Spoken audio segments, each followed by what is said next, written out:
Hello friends, నేను రాజు గారు. జనసేన పార్టీకి కూడా ఇండిపెండెంట్ల బెడద తప్పదా అంటే నిజంగానే అవుననే సమాధానమే వస్తూ ఉంది.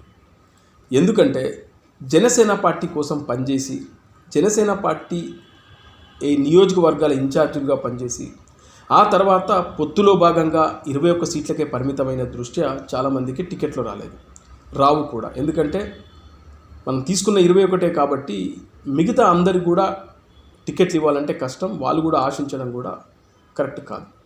ఎందుకంటే పార్టీ అధినేత తీసుకున్న నిర్ణయానికి వాళ్ళు నిజంగా కట్టుబడి ఉండాల్సిన అవసరం ఉంది. అయితే కాలక్రమేణా కొంతమంది మాత్రం ఇండిపెండెంట్గా పోటీ చేయాలని ఆలోచన చేసినట్లుగా ఒక సమాచారం ఉంది. అయితే ఇక్కడ జనసేన పార్టీ అధినేత ఇప్పటివరకైతే ఎవరైతే పార్టీ ఇన్ఛార్జీలుగా ఉండి ఆశ పెట్టుకొని మాకు ఇక్కడ టికెట్ వస్తుందని ఆశ పెట్టుకున్న వాళ్ళకి ఇప్పటివరకైతే ఫోన్లు చేయలేదు. వాళ్ళని పిలిపించుకొని మాట్లాడిన సందర్భం అయితే లేదు. మరి పవన్ కళ్యాణ్ గారు ఎందుకు ఇలా చేస్తున్నారో తెలియదు, కానీ ఇప్పటివరకైతే ఒక్కరికి కూడా ఫోన్లు వెళ్ళలేదు. వాళ్ళు పవన్ కళ్యాణ్ గారు పిలిపించి మాట్లాడతారా, లేకపోతే మేము మాత్రం ఇండిపెండెంట్గా పోటీ చేయడానికి సిద్ధమవుతున్నాం అనే విధంగా వాళ్ళు లీక్లు ఇస్తూ ఉన్నారు.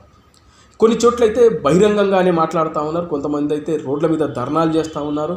పార్టీ ఆఫీసుల దగ్గర పెద్ద ఎత్తున వాళ్ళు హడావిడి చేస్తున్నారు, గందరగోళం క్రియేట్ చేస్తూ ఉన్నారు.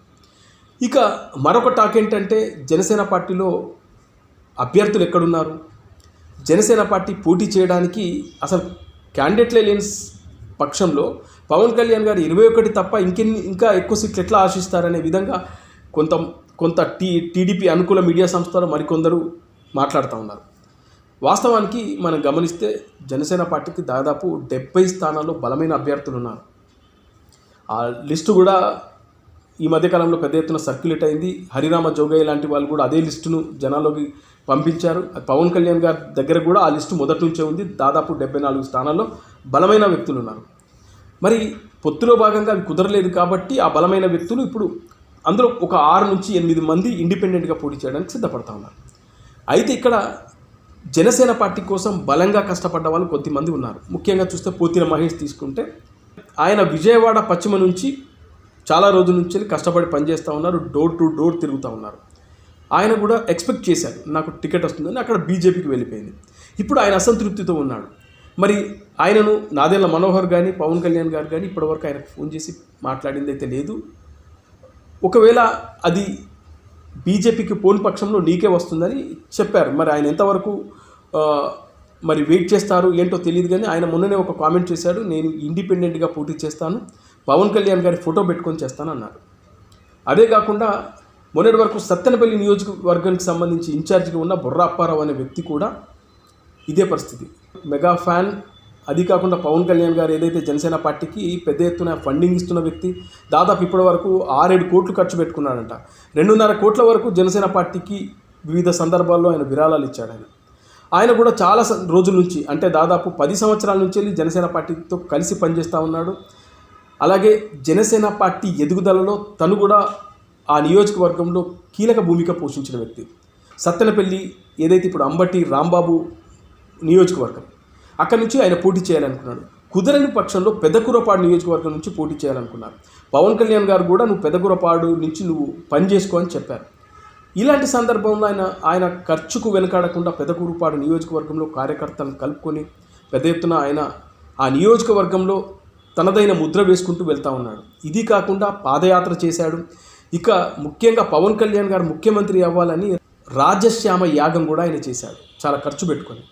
సో ఇంత చేస్తున్నా నాకు టికెట్ ఏది, కనీసం నన్ను పిలిపించుకొని మాట్లాడలేకపోయారని ఆవేదన బహిరంగంగానే రీసెంట్గా మాట్లాడాడు. దానికి సంబంధించి సోషల్ మీడియాలో పెద్ద ఎత్తున వైరల్ అవుతుంది. ఆయన కూడా బలమైన నాయకుడు. ఖచ్చితంగా ఆయనకి టికెట్ ఇస్తే పెద్ద ఎత్తున ఖర్చు పెట్టుకోగలడు. ముఖ్యంగా గెలిచే సామర్థ్యం ఉన్న వ్యక్తి. మరి ఆయనకు కూడా టికెట్ రాలేదంటే పొత్తులో భాగంగా వెళ్ళిపోయింది. మరి ఆయన ఇప్పుడు ఇండిపెండెంట్గా పోటీ చేయడానికి నిర్ణయం తీసుకున్నట్లుగా ఆయనే చెప్తున్న వీడియోలు పెద్ద ఎత్తున సోషల్ మీడియా సర్క్యులేట్ అవుతాయి. ఇలా చూస్తే ఆమంచి స్వాములు ఆయన బలమైన వ్యక్తి. ఆయన పవన్ కళ్యాణ్ గారి ఆధ్వర్యంలో ఒక 6 నెలల కింద జనసేన పార్టీలో చేరారు. పెద్ద ఎత్తున ఆయన నియోజకవర్గాన్ని డెవలప్ చేసుకుంటూ, అంటే అక్కడ కార్యకర్తల్ని అందరు కలుపుకొని వెళ్తూ ఆయన టికెట్ ఆశించారు. ఇప్పటి వరకు ఆయనకు కూడా ఒక ఫోన్ కాల్ కూడా రాలేదని ఆవేదన వ్యక్తం చేస్తూ ఉన్నాడు. అందుకే ఆయన రాజీనామా చేశారని చెప్తాను. పరుచూరి భాస్కర్ రావు. ఇలా చూస్తే దాదాపు ఒక డజన్కు పైగా వ్యక్తులు ఇలా అసంతృప్తితో ఉన్నారు. మరి పవన్ కళ్యాణ్ గారు వీళ్ళని పిలిపించుకొని మాట్లాడితే బాగుండు, మరి ఎందుకు ఆయన నిర్లక్ష్యం చేస్తున్నారు, మరి పవన్ కళ్యాణ్ గారి ఉద్దేశం ఏంటి అనేది బయటకైతే తెలియదు. కానీ వీళ్ళైతే అసంతృప్తి వ్యక్తం చేయడం వల్ల అది వైఎస్ఆర్సీపీకి సంబంధించిన సోషల్ మీడియా కానీ వాళ్ళ మీడియా సంస్థలు కానీ ఆ పార్టీ కానీ దీన్ని ఒక అదునుగా చూసుకొని పెద్ద ఎత్తున వార్తలు ఇస్తూ ఉంది. వాస్తవానికి వీళ్ళందరినీ ఒకసారి కూర్చోబెట్టుకొని మాట్లాడేస్తే ఈ సమస్య క్లియర్ అవుతుంది. వీళ్ళందరూ మేము పవన్ కళ్యాణ్ వెంటనే ఉంటాం, మేము పవన్ కళ్యాణ్ గారిని అలాగే ఇప్పుడున్న 21 మంది అభ్యర్థులను గెలిపించుకునేందుకు మేము సిద్ధంగా ఉన్నామని ఒక్క ప్రకటన చేస్తే మొత్తం క్లియర్ అవుతుంది. అప్పుడు క్వశ్చనే ఉండదు. మరి చూద్దాం, పవన్ కళ్యాణ్ గారు పిలిపించుకొని మాట్లాడతారని మనం కూడా ఆశిద్దాం.